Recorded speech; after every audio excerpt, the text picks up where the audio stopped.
Hey, what's up? This is Laid Back Luke, DJ and producer, Kung Fu athlete, and dedicated dad. I'm super excited to get into this vlog. I can't believe I never ever made a vlog about the DJ basics. But first, I have two announcements for you. And so finally, after years of people asking me, Mixmash has their own merch up.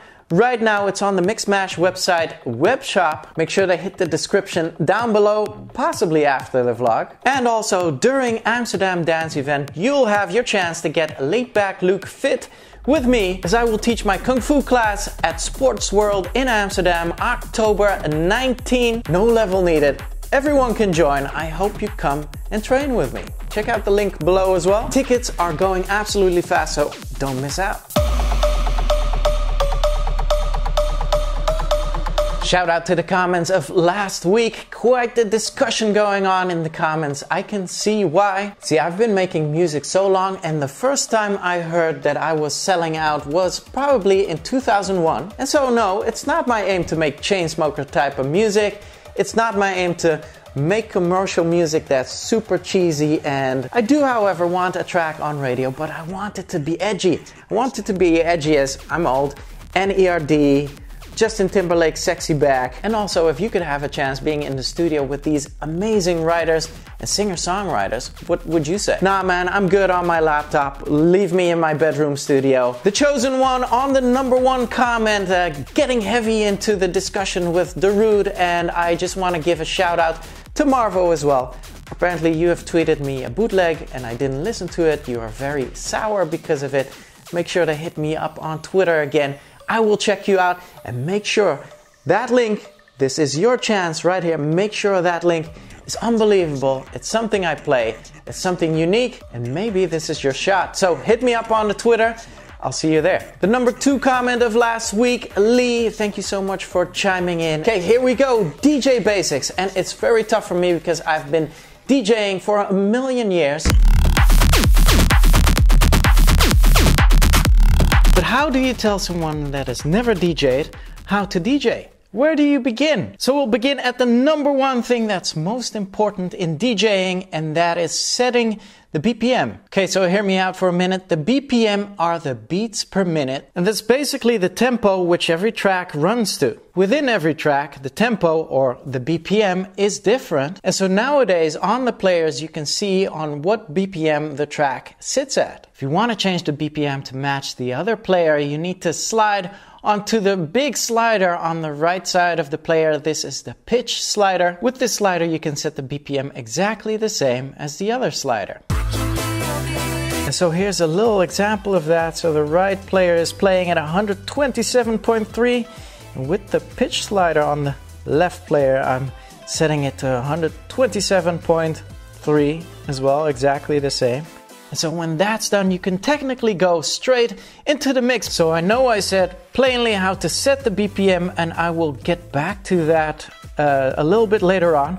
But here you can see, you can feel what the effects are of like pushing the platter forward, pushing it backwards. So I'll explain to you later what that exactly does, but this will help you figure out the BPM as well. But you'll need to pay attention to the #2 thing I'm going to tell you about mixing. And finally, for once, there's a praise going out to all the DJs that yell on the mic that say 4, 3, 2, 1, bounce. I don't even know how they do it. I never use the mic. I am not a very big fan of that. So what do they say? 3, 2, 1, jump. It's exactly this type of countdown you need to release the track exactly on the right position in music. This countdown comes after every 8 bars or every 16 bars. A bar in music is not necessarily, you know, where you order your drinks at the club. A bar in music is actually 4 measures, 4 counts. So when the beat goes ens, ens, ens, ens, 4 of those is 1 bar. So the momentum in music to start your mix, to release the track, is 8 bars. Right here in Ableton you see it as well. Every track consists of a variety of 8 bars and 16 bars built up together. So when you have that down, you'll know exactly on how to get the momentums right when the break comes, when the drop comes, and that sort of thing. It's better than yours. So that's the countdown before the beat. Usually there's a little vocal there so you can recognize that instantly. So now the track is going to play for 8 bars, so that's 8 times counting until 4 basically. 2, 3, 4, momentum right here. Time to mix. So now the tracks are properly synced into the right momentums, and then we get another momentum right here. 1, 2, 3, 4. The third thing you need to know is how does the mixer operate exactly? Obviously there's a ton of buttons. What do the sliders do? What do the effects do? I'll take you through a little bit of video showing that. Okay, so the slider is for the volume of the track. Right now I'm taking the bass EQ out, the high-end EQ out. Can you hear the difference? The mid EQ out as well. So basically where the mid sits is where usually the vocals and the melody sits in the track. If you take bass and mid out, gives it like a good little energy jolt in the mix. The filter knob right here, filtering the bass all the way out. If you do it the other way, you'd filter all the high end out of the track. High ends are all the hi-hats and all the noisy stuff you hear in a track. So here's the dub delay echo. I always have a little echo on that knob so you can combine that with the filter as well. Now this is the filter on the master. You can have like a simple echo on here. Play around with it a bit. So now you see the slider. That's basically leaving the track in or out, adding filter, and etc. You can easily overdo it though, but when you start learning to mix, I instantly want you to implement some effects work in there as well, because it's just so much fun. It gives it so much more extra than just fading in and out and only using the EQs, for instance. So it's basically these three components you need to make your first mix. And now you're ready for your first mix. So how do you do it? Okay, so take the bass EQ out of the track you're gonna mix in. Mix it in slowly with the fader. And so it's in sync. Turn the bass up a little bit more. So I'm pressing the Q button to hear it on my headphone to make sure it's in sync. I swapped the basses right here, and now it's the momentum that it's gone. And so if this was a little bit fast for you, make sure to rewind. It's basically simple. I always have my bass EQ out of the track to mix. Somewhere in the middle, I'll flip the bass EQs so that the kick drum in the other track stands out more, and then you just wait for the momentum to put the other fader down. So what I do really want you to know that it's really important to figure out beat matching, to try and develop an ear for that. Obviously it's very easy to set the slider to the right BPM, but what if you make a mistake? How do you know which track is going faster, or how to adjust it when a mix clashes a little bit? And so disclaimer, I will purposely make a few mistakes here to let you hear what it sounds like. So figuring out the BPM, mixing it in right now.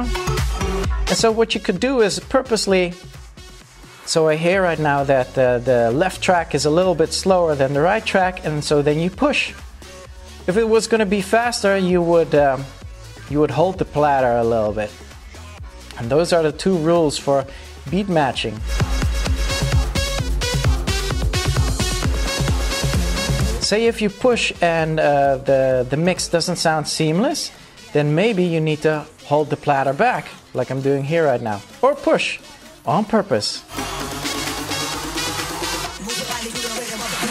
Learning how to beat match is a little bit tricky, and please give yourself at least 1 year or 2 years of time before you can hear it exactly. How my brain works in the mixes, that I hear the separate tracks running like this. I pay attention to the kick drum. When the kick drum is here, I know something is not in sync, and maybe if I push this one, maybe they'll go in sync again. And so this is a type of little challenge or a little game I constantly have while mixing. So to figure this stuff out, I would recommend you doing long mixes, maybe for a minute, maybe put the other track in a loop and just have them rolling next to each other. It's particularly handy with a cappellas. Sometimes the BPM grids don't line up, so you'll need to do it by ear. And so how do you know and hear if a vocal is going slower or faster, and which way to go with the pitch slider to make it sync up? Okay, this is me just having a little bit of fun with the tempo right here.